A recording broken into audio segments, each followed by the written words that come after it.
Olá, nós somos alunos do segundo ano 02 da Escola Mago e nós vamos falar sobre o nosso projeto interdisciplinar de Ciências Humanas, com o tema Urbanização e Desigualdades Sociais. Os integrantes do grupo são Fernanda Gorges, Gabriel Tironi Kaiser, Gabriela Ortmann, Guilherme Rodrigues Soares Coelho e Maria Isabel Freitas Campos. Ao longo da nossa história, os sistemas econômicos e políticos das cidades foram criando mecanismos de distinção entre as pessoas. Podemos identificar as origens históricas da desigualdade social, principalmente com a colonização europeia, que aconteceu sobretudo sobre as Américas Central e do Sul, sobre a África e também sobre partes da Ásia, onde se foi movido pelo interesse na exploração dos recursos naturais. A retirada desses recursos, a exploração da mão de obra escrava ou também a de baixo custo, e a ida de colonos para os territórios colonizados geraram um sistema desigual que pendura até os dias de hoje. Para entendermos o início do processo de urbanização e o reflexo do capitalismo na sociedade, temos primeiro em mente que nem sempre o homem habitou as cidades. Como sabemos, os primeiros habitantes eram nômades, não tinham residência fixa e viviam da caça, da pesca e da coleta, e só posteriormente eles deixaram essa condição para se tornarem produtores. A partir disso, o homem então foi se aglomerando em centros urbanos e também começou a desenvolver as suas atividades econômicas. Sabendo disso, podemos falar sobre o processo de urbanização, onde se apresenta duas fases marcantes. A primeira ocorreu com a Revolução Industrial no fim do século XVIII. Esse acontecimento provocou uma enorme migração, ou seja, as pessoas que habitavam as áreas rurais, elas saíram rumo às cidades. Porém, isso aconteceu somente nos países envolvidos na Revolução, e não em uma escala planetária. Já a segunda fase aconteceu após a Segunda Guerra Mundial, mas ela não foi motivada pela industrialização como a primeira, mas também houve um êxodo rural em massa que foi desencadeado pelo fascínio urbano, pelas melhores condições de vida, oportunidades de estudo e também de trabalho. Podemos dizer que o processo de urbanização das sociedades propriamente dito ocorreu a partir do início do capitalismo comercial, que se intensificou com o passar dos tempos, sobretudo após as revoluções industriais. Historicamente, o capitalismo, ao garantir a manutenção do sistema econômico mundial, ele provocou mudanças profundas na sociedade, ou seja, ao promover alterações significativas nas suas estruturas, mudando as regras da sua ordem interna, visando garantir a sua existência, assim produziu transformações não apenas no campo econômico, mas também no político, no social e também na cultura mundial. No quesito da desigualdade social, temos que ter em mente o que é a sociedade e os tipos que ela apresenta. A sociedade é um agrupamento de pessoas que se juntam com vista de preservar a sobrevivência da coletividade, ou seja, de todos. As sociedades, elas dependem de associações estabelecidas de um ponto de vista institucional, com uma ordem maior nos quesitos de organização social, na divisão de trabalho e também no desempenho de papéis, onde exista o compartilhamento de ideias, de culturas e crenças. Conseguimos observar dois tipos de sociedade. A primeira é a sociedade de solidariedade mecânica. Eram as sociedades mais primitivas, pré-capitalistas, onde a divisão do trabalho era feita apenas por gênero, e não havia uma grande massa de trabalhadores desempenhando as mais diversas funções. Também temos a sociedade de solidariedade orgânica, onde há uma espécie de organismo complexo que cuida da coesão social. Nesse tipo de sociedade pós-capitalista, há a divisão social do trabalho, pois cada membro da sociedade desempenha um papel mais complexo, sendo que todos os membros são interdependentes. Analisando os impactos da Revolução Industrial, podemos ver que a economia, a nível mundial, sofreu grandes transformações. O processo de produção das mercadorias se acelerou bastante, já que a produção manual foi substituída pela utilização das máquinas. O resultado disso foi o estímulo à exploração dos recursos da natureza de maneira bem excessiva, uma vez com que a capacidade produtiva aumentou. Um dos impactos que também podemos citar foi o aumento do êxodo rural, como já falamos antes, que foi motivado pela criação de empregos nas indústrias. Isso também impactou as relações de trabalho, gerando uma reação nos trabalhadores, que eram cada vez mais explorados naquele contexto industrial. Esse deslocamento para as cidades acabou gerando um grande crescimento urbano, aliado ao processo de industrialização. As condições de vida e de trabalho desses camponeses e trabalhadores, em geral, eram péssimas. Eles trabalhavam e habitavam em locais de péssimas condições e recebiam baixos salários. Entre as principais causas da desigualdade social, entra a má distribuição de renda, má administração dos recursos, falta de investimento na área social, educacional e na área da saúde e a falta de oportunidades de trabalho. Estes causando fome e mortalidade infantil, aumento das taxas de desemprego, diferenças significativas nas classes sociais, marginalização de parte da sociedade, atraso no progresso do país e aumento da violência e criminalidade no mesmo. Nas áreas centrais das cidades é onde os serviços urbanos são mais equipados. As ruas são pavimentadas com segurança e acessibilidade e outros recursos que apenas são disponibilizados à classe média e alta. Do outro lado, a classe menos favorecida vive na periferia. O aumento dos preços dos serviços de transporte faz com que o custo de vida seja mais elevado, e devido a isto, trabalhadores optaram por morar perto do local onde trabalham para diminuir as despesas. Isso também foi um fator que contribuiu com a favelização em locais próximos de centros ou bairros privilegiados. O acesso de serviço público também difere. Quanto maiores as disparidades entre as classes sociais, maiores são as desigualdades no acesso a tais serviços. Consequentemente, maior é a segregação espacial. Os países africanos são os mais desiguais do mundo, e, em contraste, os países escandinavos são os que menos têm destaque para a desigualdade social, devido ao estado de bem-estar social estabelecido logo depois do fim da Segunda Grande Guerra. Sem condições de ter acesso à saúde e educação, dificilmente uma pessoa terá melhores oportunidades no mercado de trabalho. Também a dificuldade de acesso aos bens culturais e históricos pela maior parte da população inibe suas oportunidades. Tratamento e abastecimento de água, produção e distribuição de energia elétrica, gás e combustíveis, assistência médica e hospitalar, distribuição e comercialização de medicamentos e alimentos, serviços funerários, transporte coletivo, captação e tratamento de esgoto e lixo, telecomunicações, processamento de dados ligados a serviços essenciais e compensação bancária são serviços básicos que a população tem direito.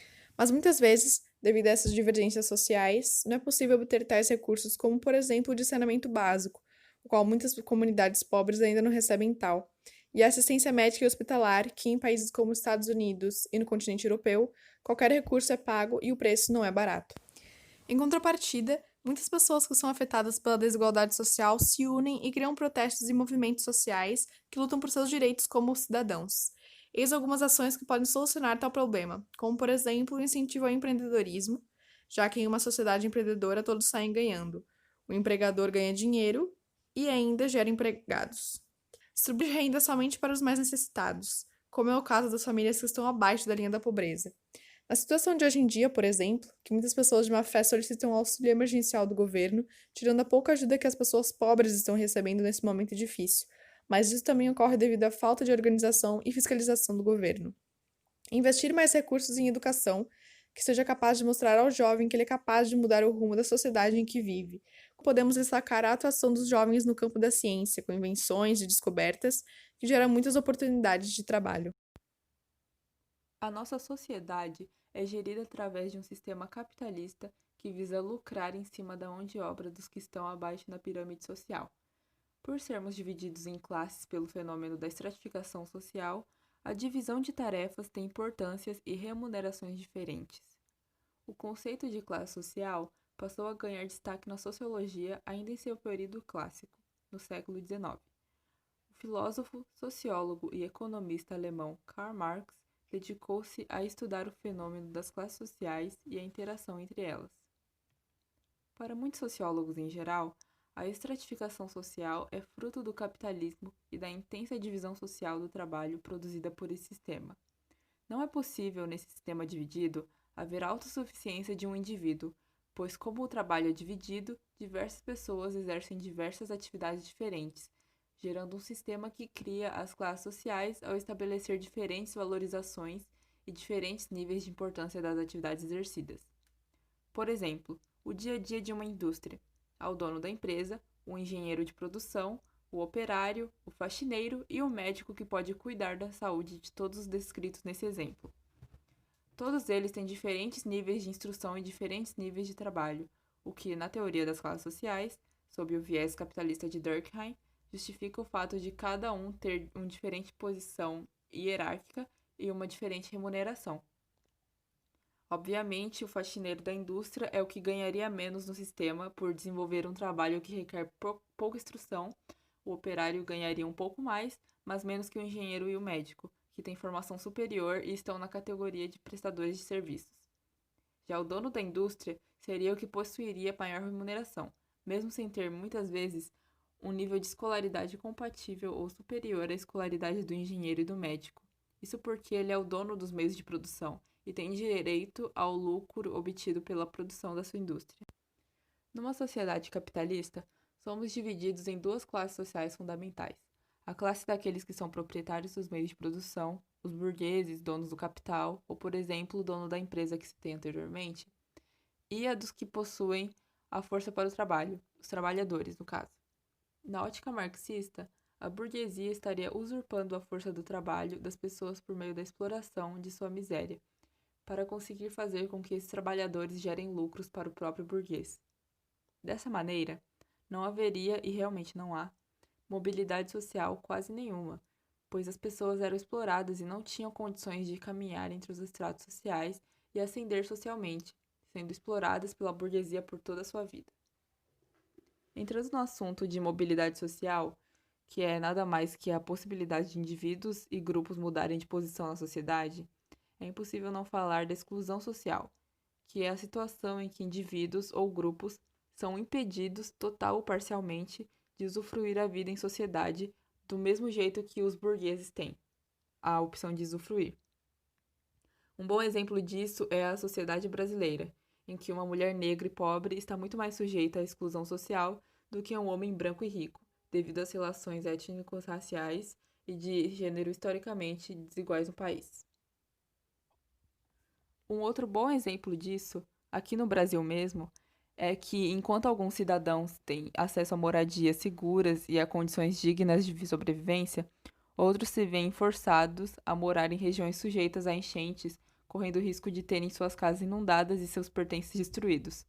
Fora a falta de saneamento básico que as pessoas são diariamente expostas. A exploração das classes era, para Marx, elemento suficiente para justificar uma revolta do proletariado contra a burguesia.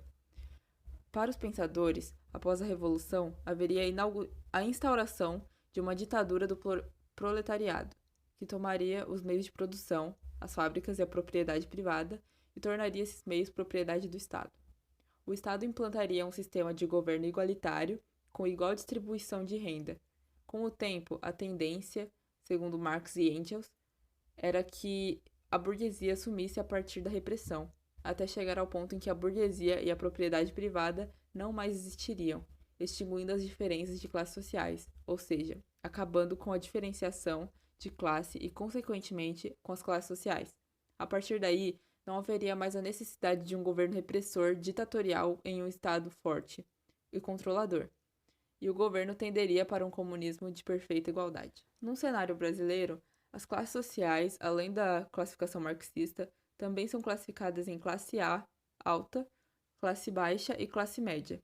Para criar uma classificação mais precisa, o IBGE criou um sistema de medição que abrange 5 estratos sociais, que são as classes A, B, C, D e E, sendo a classe maior com poder aquisitivo, e a E a classe com menor poder aquisitivo e a concentração de renda.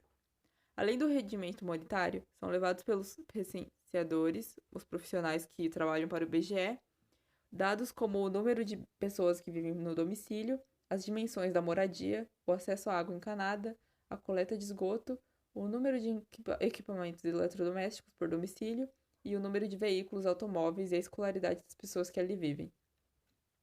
A maneira mais fácil e simples de definir os padrões de classe social pelo IBGE é por meio da renda familiar mensal. Porém, nem sempre esse indicador socioeconômico é satisfatório, sendo necessário, em alguns casos, analisar a condição socioeconômica de uma pessoa com base em outros indicadores. Por exemplo, a classe A tem mais de 15 salários mínimos, a classe B de 5 a 15 salários mínimos, a classe C de 3 a 5 salários mínimos, a classe D de 1 a 3 salários mínimos e a classe E até um salário mínimo. Meu nome é Guilherme e hoje eu vou falar sobre as relações entre o desenvolvimento científico e o crescimento urbano.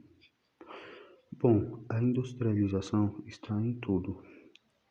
Eles fornecem os chamados atrativos para a cidade, mesmo na agricultura, onde se encontra trabalhadores que muitas vezes sobrevivem do que plantam. Hoje em dia se tem muitas máquinas para fazer o trabalho pesado, e se tem muita pressão em trabalhadores rurais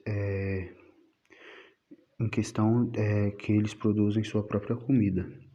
O governo fica constantemente em cima, querendo com que os trabalhadores rurais vá para as cidades para pagar os impostos. Agora eu vou falar um pouco sobre as relações existentes entre a ciência e as desigualdades sociais. Hoje em dia se tem muita coisa por causa da ciência, e as duas principais ferramentas são o celular e a internet. Com ela, os avanços tecnológicos subiram muito. Várias pessoas estão conectadas mesmo distantes, em outra cidade ou até mesmo em outro país. Não são todos que têm a condição de ter a internet em casa e muito menos um celular, deixando várias pessoas desconectadas em meio a essa pandemia. Bom, milhares de alunos estão sem acesso às atividades da escola. A pesquisa nacional divulgada pelo Instituto Brasileiro de Geografia e Estatística mostra que a cada 4 brasileiros não tem acesso à internet. Uma outra pesquisa realizada pelo Centro Regional de Estudos para o Desenvolvimento da Sociedade da Informação, referente à informação do ano de 2018, mostra que cerca de 46,5 milhões de domicílios têm acesso à internet no Brasil. Ou seja, de todas as casas que tem no Brasil, 97% têm acesso à internet. Bom, agora eu irei relatar possíveis consequências do desenvolvimento científico na vida das pessoas. Um dos principais motores do avanço da ciência é a curiosidade humana, descompromissada de resultados concretos e livres de qualquer tipo de tutela ou orientação. A produção científica movida por essa curiosidade tem sido capaz de abrir novas fronteiras do conhecimento e de nos dar mais sábios no longo prazo, e gerar mais valor e qualidade na vida do ser humano. Bom, a ciência nos permite analisar o mundo ao redor e ver além do que os olhos possam enxergar. O empreendimento científico e tecnologia do ser humano ao longo da nossa história é sem dúvida o principal responsável por tudo que a humanidade construiu até hoje. Um outro motor importantíssimo do avanço da ciência é a solução de problemas que afligem a humanidade. Ver mais tempo e com mais saúde, trabalhar menos e ter mais tempo disponível para o lazer, reduzir as distâncias que nos separam de outros seres humanos, como WhatsApp, Facebook, Twitter, Instagram, ou até mesmo meio de transporte, como carro, ônibus, trem e avião. Essa é a minha parte.